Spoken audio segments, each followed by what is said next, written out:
Un défilé qui rappelle les processions des pharaons à marquer. En fait, le Caire hier, c'était le moment justement pour 22 momies de changer justement de musée. À partir du musée de Tahrir, dans le centre-ville, jusqu'au leur nouvelle justement ou leur nouveau musée. Ces 22 momies justement sont arrivées hier au musée national de la civilisation. Donc une parade très impressionnante a eu lieu hier. C'est le président Abdel Fattah el-Sisi qui a assisté justement à cette cérémonie, à ce grand spectacle. Nous allons parler avec beaucoup plus de détails ce soir et du spectacle, mais aussi de ces momies et des deux musées en fait. Aussi bien le musée, le nouveau musée justement de la civilisation égyptienne, ou l'inauguration, la nouvelle inauguration de ce musée, et le musée de Tahrir. Ça va être pour la partie débat. Comme d'habitude, on commence avec l'actualité. Et c'est le président Abdel Fattah el-Sisi qui s'est entretenu hier avec la directrice générale de l'UNESCO, Audrey Azoulay. En fait, il s'est entretenu avec elle aujourd'hui. Hier, elle a assisté, certainement, elle a été invitée à assister à la cérémonie. Justement, aujourd'hui, le président el-Sisi s'est entretenu avec elle. Elle est arrivée, comme je viens de vous le dire, hier au Caire, à la tête d'une délégation pour assister à l'événement historique du passage de la parade des momies royales pharaoniques dans les rues de la capitale. Le ministre du Tourisme et des Antiquités, Dr Khaled El-Anaini, et la ministre de la Culture, Dr Inès Abdeldaïm, ont assisté à la réunion. À cette occasion, le chef de l'État a salué Madame Azoulay et a fait l'éloge du soutien de l'UNESCO, des secteurs de l'enseignement, de la culture et des sciences. Le président el-Sisi a en outre estimé que l'Égypte apprécie les efforts de l'UNESCO dans le domaine de la préservation des monuments et du patrimoine en Égypte, dans la région et partout dans le monde. Le président el-Sisi a assuré que l'Égypte consolide la coopération avec l'organisation onusienne dans le but de faire une relance dans le domaine de la sauvegarde des monuments et de la civilisation égyptienne via la construction de nouveaux musées tout au long du pays, la restauration des anciennes selon les normes internationales les plus sophistiquées. Le président el-Sisi a renchéri que l'État adopte un plan ambitieux pour développer les régions historiques du Vieux-Caire pour en faire un vrai musée ouvert reflétant la grandeur de la civilisation égyptienne antique et moderne.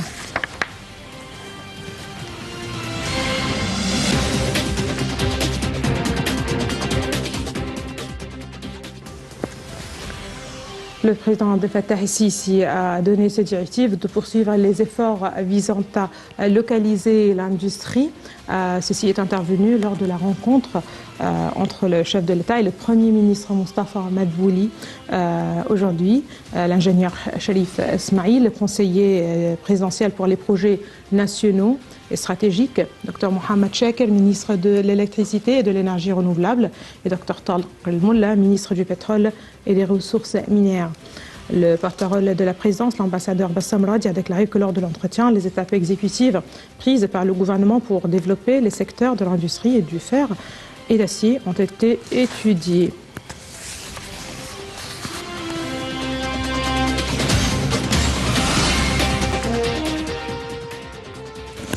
Le porte-parole de la présidence, l'ambassadeur Bassam Radi, a déclaré que l'Égypte exprime sa pleine solidarité avec la Jordanie, certainement à sa direction politique représentée par le roi Abdullah II, et ce pour sauvegarder la sécurité et la stabilité de la Jordanie contre toute tentative de saper.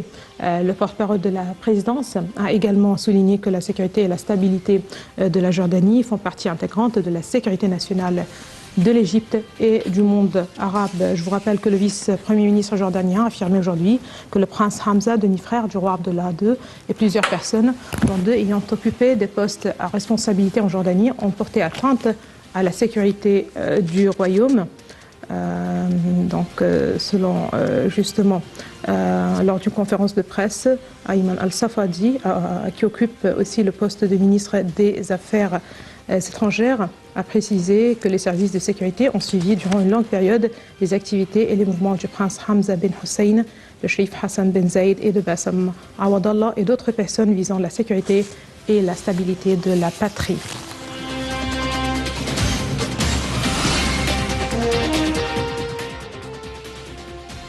Le Musée national de la civilisation accueille aujourd'hui justement le public après son inauguration hier.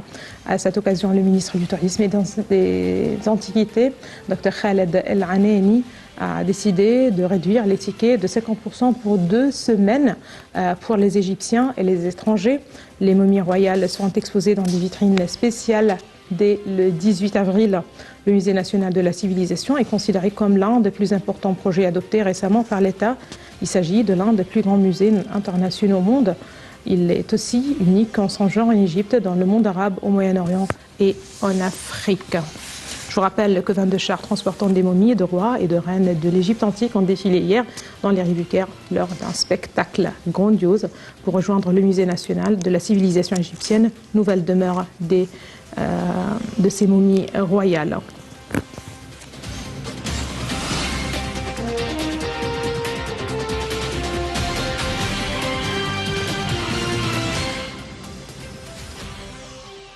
Je vous rappelle justement que le spectacle était diffusé en direct à la télévision égyptienne et sur Twitter.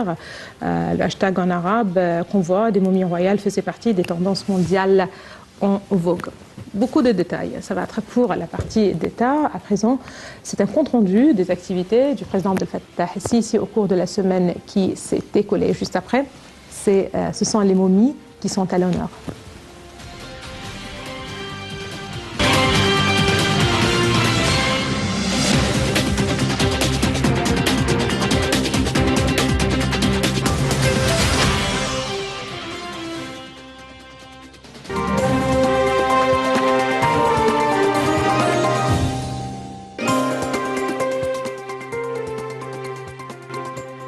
Le président Abdel Fattah el-Sisi visite l'autorité du canal de Suez et inspecte le centre de formation et de simulation navale relevant de l'autorité à Ismaïlia. Le président Abdel Fattah el-Sisi fait des déclarations sur le barrage de Renaissance. Le président Abdel Fattah el-Sisi reçoit le ministre croate des Affaires étrangères et des Affaires européennes, Jordan Gerlik Radman. Le président Abdel Fattah el-Sisi donne ses directives pour promouvoir les activités du Fonds Vive l'Égypte afin de soutenir les familles les plus nécessiteuses dans le cadre de l'initiative Vie décente et pour leur fournir des produits alimentaires de base pendant le mois sacré du Ramadan. Le président Abdel Fattah el-Sisi à la tête des funérailles militaires de l'ancien Premier ministre Dr Kamal El-Ganzouri et présente ses condoléances à la famille du défunt.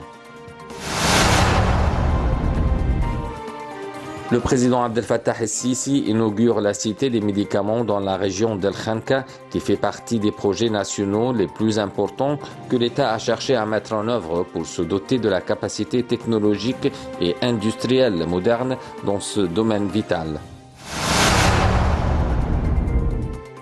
Le président Abdel Fattah el-Sisi participe par visioconférence à la réunion de haut niveau organisée par la Chambre de commerce américaine et le Conseil des affaires égypto-américain. Le président Abdel Fattah el-Sisi suit les travaux de développement d'un certain nombre de nouveaux axes routiers à l'est du Caire.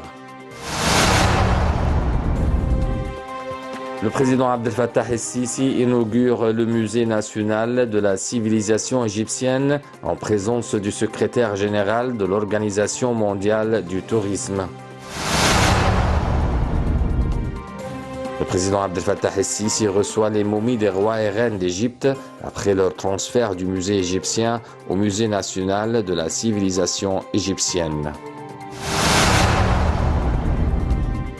La République arabe d'Égypte a exprimé sa pleine solidarité et son soutien au royaume hachémite de Jordanie ainsi qu'à ses dirigeants représentés par Sa Majesté le roi Abdallah II Ben el-Hussein pour préserver la sécurité et la stabilité du royaume contre toute tentative de le saper. L'Égypte a affirmé que la sécurité et la stabilité de la Jordanie font partie intégrante de la sécurité nationale égyptienne et arabe.